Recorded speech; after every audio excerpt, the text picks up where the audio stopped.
आपके channel PC group education में आज हम आप लोग को काव्य साहित्य के कवि मैथिली शरण गुप्त के साहित्यिक परिचय, जीवन परिचय और इनकी कृतियां बताएंगे। क्योंकि आप लोग का बोर्ड का एग्जाम बहुत ही नजदीक है, तो उसकी दृष्टि से आज का क्लास बहुत ही महत्वपूर्ण होने चल रहा है। तो स्टार्ट करने से पहले अगर मेरे चैनल पे आप नए हो तो चैनल को सब्सक्राइब कर लीजिएगा और बेल आइकन को प्रेस कर दीजिएगा और वीडियो को लाइक कर दीजिएगा। चलिए स्टार्ट करते हैं। तो देखिए, आप लोग को जो साहित्यिक परिचय से पहले हम लोग को जीवन परिचय लिखना जरूरी है। ठीक, तो ये मत समझिएगा कि उसमें साहित्यिक परिचय पूछा तो जीवन परिचय न लिखे।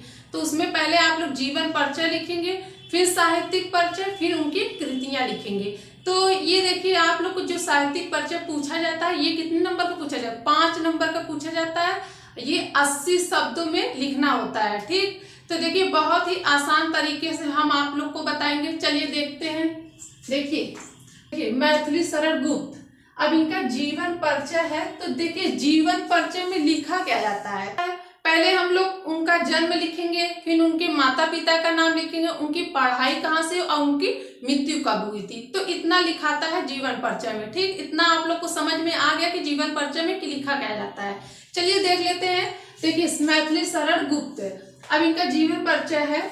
मैथिली शरण गुप्त जी का जन्म झांसी के चिरन गांव में सन 1886 ईस्वी में हुआ था।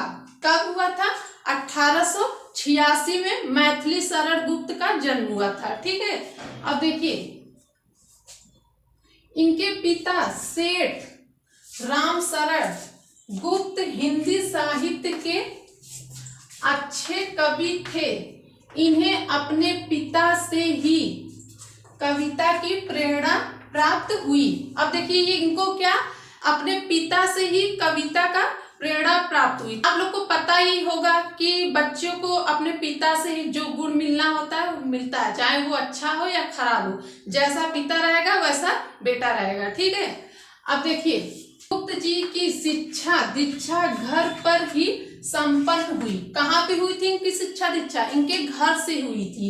इसी के कारण से इनके अंदर काव्य के प्रति अभिरुचि जागृत हुई। सन 1964 ईस्वी में सरस्वती का यह महान उपासक परलोक सुधार गए। इनकी मृत्यु कब हुई थी? 1964 में इनकी मृत्यु हो गई थी। ठीक, तो इतना आप लोग जान गए होंगे कि जीवन परिचय में लिखा क्या जाता है। ठीक, अब हम लोग चलिए देखते हैं साहित्यिक परिचय। अब देखिए साहित्यिक परिचय में क्या लिखा जाता है। तो देखिए आपका जो जीवन परिचय रहेगा उससे थोड़ा बड़ा आपका साहित्यिक परिचय रहता है। तो साहित्य के क्षेत्र में मैथिली शरण गुप्त का क्या योगदान है तो वही इसमें लिखा जाता है। ठीक, अब देख लेते हैं क्या क्या लिखा जाता है।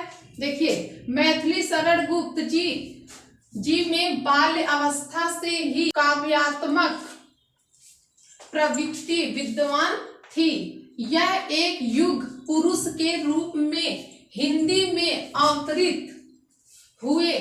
इन्होंने हिंदी को अपनी प्रतिभा के स्पर्श से जो संजीवनी शक्ति प्रदान की, उसी के फलस्वरूप ये लोगों के प्रिय कवि बन गए। गुप्त जी राष्ट्र प्रेमी थे। क्या थे वो? राष्ट्र प्रेमी थे। इनकी रचनाओं में राष्ट्र प्रेम कूट कूट कर भरा है। इसी कारण से इनको हिंदी साहित्य के विद्वानों ने राष्ट्र कवि की उपाधि से विभूषित किया। इनकी पहली पुस्तक रंग में भंग, अब इनकी पहली पुस्तक क्या थी? रंग में भंग। तो जिस रंग में भंग जो ये पुस्तक थी, ये इनकी पुस्तक नहीं चली थी। ठीक, अब देखिए लेकिन इनकी पुस्तक भारत भारती ने इन्हें राष्ट्र कवि की रूप में प्रसिद्धि किया। अब देखिए इनका जो दूसरी पुस्तक थी भारत भारती, इसे से इनको प्रसिद्धि मिली थी। ठीक, अब देखिए इन्हें द्विवेदी युग का सबसे अधिक लोकप्रिय कवि माना जाता है। यह समाज सुधार पर अधिक बल देते थे। तो इतना आप लोग को समझ में आ गया होगा कि साहित्यिक परिचय में हमें क्या लिखना है। तो इस तरह आप लोग भी लिख सकते हैं। इनकी कृतियां कौन कौन सी हैं? कि कृतियां, तो जो कृतियां होती है उसी बोलते हैं रचनाएं भी कहते हैं। ठीक, तो आप लोग चाहे कृतियां हेडिंग बनाइए, चाहे रचनाएं हेडिंग बनाइए। ठीक, अब देख लीजिए, गुप्त जी की रचनाएं दो प्रकार की हैं। पहला है मौलिक रचनाएं। तो देखिए मौलिक रचनाएं में कौन कौन सी रचनाएं हैं?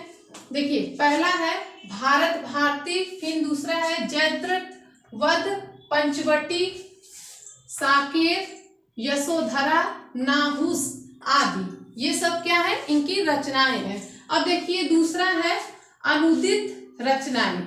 अब देखिए इनका क्या, और इसमें क्या है?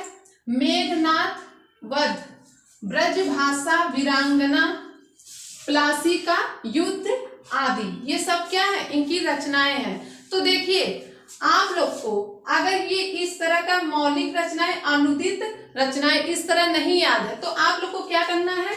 यहाँ पे कृतियां लिखने के बाद हेडिंग कि यहाँ पे निम्नलिखित रचनाएं हैं। तो इस तरह लिखने के बाद आप इसमें से जितने भी रचनाएं याद रहेगी तो वो लोग को कम से कम आप लोग पॉइंट करके 1 2 3 4 ऐसे करके आप लोग कम से कम 4-5 इनकी रचनाएं लिखना होता है। ठीक, तो इतना जरूरी नहीं कि आप लोग ये इसको पूरा है, अगर याद है तो अच्छी बात है, नहीं याद है तो आप लोग इसमें से कोई भी रचनाएं लिख सकते, कम से कम 4-5 तो होना ही चाहिए। तो हम वीडियो को यहीं पर रखते हैं। आज का क्लास आप लोग को कैसा लगा कमेंट करके जरूर बताइएगा। अब वीडियो को लाइक कर दीजिएगा, चैनल को सब्सक्राइब कर दीजिएगा, बेल आइकन को प्रेस कर दीजिएगा। हम आप लोग से नेक्स्ट वीडियो मिलते हैं न्यू टॉपिक के साथ। तब तक के लिए धन्यवाद।